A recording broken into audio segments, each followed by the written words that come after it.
l'inspiration en domaine de compétences. Et c'est ça qui est important. Je parlais de l'ordinateur, par exemple. Vous imaginez que sur les 9 brevets les plus importants de l'ordinateur, il y a un noir qui détient 6 brevets. Personne ne le connaît. Il s'appelle Mark Dean. Mais quand vous parlez de gigaoctet, par exemple, c'est lui le père du gigaoctet. Vous voyez? Et c'est lui qui a lancé la marque Lenovo. Quand vous voyez Lenovo, c'est Mark Dean. Et il a fait une interview sur CNN, dans The Times, il a parlé de l'avenir de l'informatique. Mais la chose, c'est comment vous faites pour imaginer que l'informatique fonctionne avec les mathématiques africaines. C'est un noir qui détient 6 brevets sur 9. Et vous avez des ingénieurs informatiques qui ne savent même pas qu'il y a un noir qui est à ce niveau-là dans l'univers de l'informatique. Maintenant, ce même noir aurait vendu du shit à la 24e avenue, on l'aurait connu. Donc, ce qui veut dire que quoi? On organise le négatif sur le positif de manière à faire en sorte que nous ayons toujours ce déficit de souveraineté. Ce qui montre bien qu'il y a manipulation. Si tu n'as pas la volonté, tu ne passeras pas. Parce que je suis là pour t'empêcher d'avancer.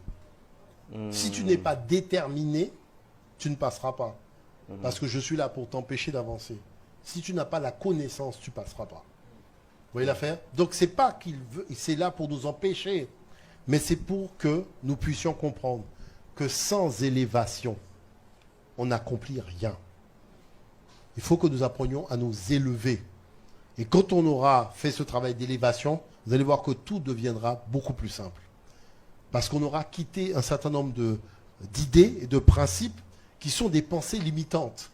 On a beaucoup trop de pensées limitantes alors qu'on a une culture qui a un potentiel énorme.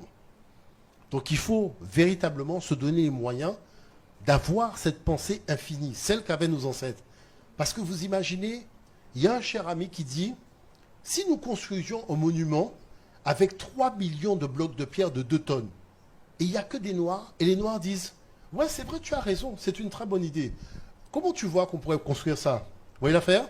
Maintenant tu dis, si on construisait une case avec 20 briques de 10 cm, mais à combien on va acheter les briques?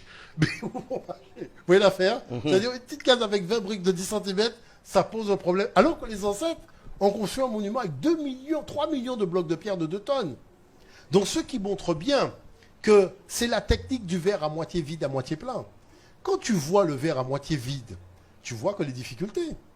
Mais quand tu vois le verre à moitié plein, tu vois que la fin de l'œuvre, l'aboutissement de l'œuvre.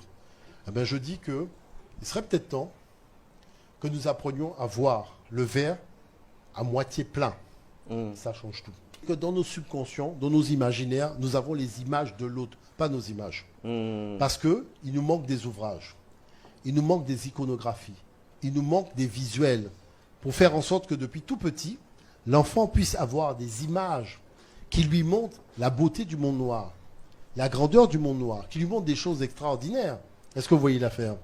Et c'est ça qui fait que le fait de ne pas avoir un certain nombre d'images positives dans l'imaginaire, eh bien, quand on va dans notre imaginaire, on va à la cave.